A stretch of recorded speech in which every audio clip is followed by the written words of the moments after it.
सिरसा के युवक साहित्य सदन में दिल्ली के आप पार्टी के कैबिनेट मंत्री श्री राजेंद्र पाल गौतम ने एक प्रेस वार्ता की, जिसकी अध्यक्षता आप पार्टी के जिलाध्यक्ष वीरेंद्र कुमार एडवोकेट ने की। दिल्ली के कैबिनेट मंत्री राजेंद्र कुमार गौतम ने बताया कि इस बार पूर्ण बहुमत से पंजाब में सरकार बनेगी। इंडियन मिरर टुडे के लिए सिरसा से कश्मीर कंबोज की रिपोर्ट। मुकदमा दर्ज करके गिरफ्तारी करनी चाहिए, कार्रवाई करनी चाहिए। मुकदमा दर्ज करवाने के लिए भी हमारे लोगों को धरना प्रदर्शन करना पड़ता है। देश में कानून का शासन है, किसी गुंडों का शासन नहीं है। ये सरकारों की प्राथमिक जिम्मेदारी बनती है कि जैसे ही उनको कोई कॉग्निजेबल ऑफेंस होने की सूचना मिलती है, जब कानून में व्यवस्था है, अगर फ़ोन से भी सूचना मिल जाए तो उनको मुकदमा दर्ज करना चाहिए, उसकी जाँच करनी चाहिए और दोषियों को तुरंत गिरफ्तार करना चाहिए। तो ये तो कोई बात नहीं हुई कि गरीब की बेइज्जती हो जाए, उसकी बेटी की इज्जत को लूट लिया जाए और उसके अधिकार के लिए मुकदमा दर्ज कराने के लिए भी क्या हमें धरना प्रदर्शन करना पड़ेगा। और दूसरी तरफ जो एजुकेशन जिस तरह प्राइवेटाइज की जा रही है लगातार, हमारे लोग कैसे आगे बढ़ेंगे? हमारे लोग के पास तो इतना पैसा नहीं है कि हमारे लोग प्राइवेट स्कूलों में पढ़ सकें, वो तो सरकारी से ही पढ़ेंगे ना। बल्कि ये तो सरकारों की जिम्मेदारी होनी चाहिए कि सरकारी खर्चे पर सभी के बच्चों को पढ़ाएं, चाहे अमीर हो या गरीब हो, सबको क्वालिटी एजुकेशन चाहिए, सबको क्वालिटी हेल्थ सर्विस चाहिए। ये सरकारों की जिम्मेदारी है कि इस इलाज का खर्चा और पढ़ाई का खर्चा तो कम से कम सरकारें उठाएं। रोजगार तो दे नहीं पा रही हैं, इतना तो करते हैं, उसको पढ़ा लिखा के इस लायक बना दें कि फिर वो अपने रास्ता अपने आप बना ले। लेकिन हम देख रहे हैं कि जुल्म लगातार बढ़ रहा है और जो वैमनस्य जाति और धर्म के आधार पर पिछले सालों में नहीं था, जो पिछले 7-8 सालों में बढ़ गया है। मुझे लगता है इससे देश कमज़ोर हो रहा है और देश में अब जातियों की ज़रूरत नहीं है, देश में भाईचारे की ज़रूरत है। देश को जाति और धर्म के इस झगड़ों से निकाल कर आपस में 9-10 महीने से किसान प्रदर्शन कर रहे हैं, चाहे टिकरी बॉर्डर हो, दिल्ली के बॉर्डर हो, चाहे हरियाणा के अलग अलग जिलों में, पंजाब में बैठे हों। तो आज मुजफ्फरनगर में भी किसानों की महापंचायत है, जहां सूचना ये मिल रही है कि बीजेपी की सांसद भी उनको सपोर्ट किया है, किसान सड़कों पर है। देखिए, मैं एक बात पूछना चाहता हूँ, क्या तीनों कानूनों की मांग क्या किसानों ने की थी?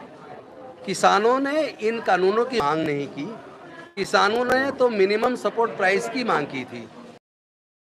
तो सरकारों ने, केंद्र सरकार ने किसानों को मिनिमम समर्थन मूल्य तो दिए और इतने बड़े बड़े जो गोडाउन इन कानूनों के बनने से पहले बन गए, उनके मालिक कौन है इसका जरूर सर्च कीजिए तो पता लगेगा। देश के चंद बड़े बड़े पूंजीपतियों ने इतने बड़े बड़े उन्होंने गोडाउन्स बना लिए हैं और उन गोडाउन्स को बनाने के बाद ये कानून आए हैं।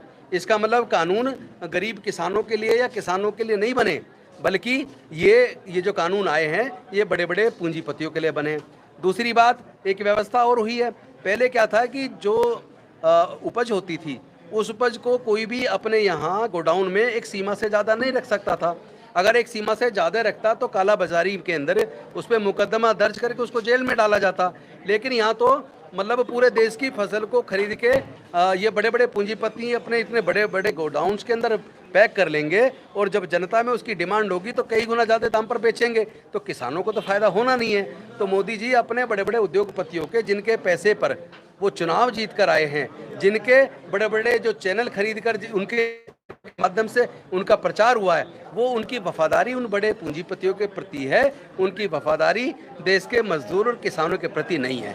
इसलिए हमारे देश के किसान सड़कों पर हैं। लेकिन दुख की बात है, इतने महीनों बीत जाने के बाद भी केंद्र सरकार आज भी किसानों के साथ न्यायपूर्ण तरीके से बात करने की बजाय दमनकारी नीति अपना रही है। मुझे लगता है इससे ज़्यादा शर्मनाक बात कोई दूसरी हो नहीं सकती। वरुण गांधी भी सपोर्ट कर रहे हैं, हालांकि केंद्रीय जो सरकार है उनका विरोध किया जा रहा है। देखिए, आज वरुण गांधी कर रहे हैं, जिसको इस देश के अंदर रहना है, अपनी राजनीति को चलाना है, उनको इस न्यायपूर्ण आंदोलन को सपोर्ट करना ही पड़ेगा। जो नहीं करेंगे उनकी तो राजनीति खत्म हो जाने वाली है। आप भी यही हैं और हम भी यही हैं, आगे सब समय बताएगा। बात की जाए तो पंजाब में भी चुनाव होने वाले हैं, किस प्रकार तैयारी है पार्टी की? आम आदमी पार्टी पूरी तैयारी कर रही है और चूंकि जिस तरह quality health service, quality education Delhi के अंदर शुरू हुई है, उसकी ज़रूरत पंजाब के अंदर भी है। और पंजाब में भी किसानों के लिए कोई उतनी अच्छी योजनाएं वहाँ की सरकार ने नहीं बनाई हैं, तो मैं समझता हूँ धीरे धीरे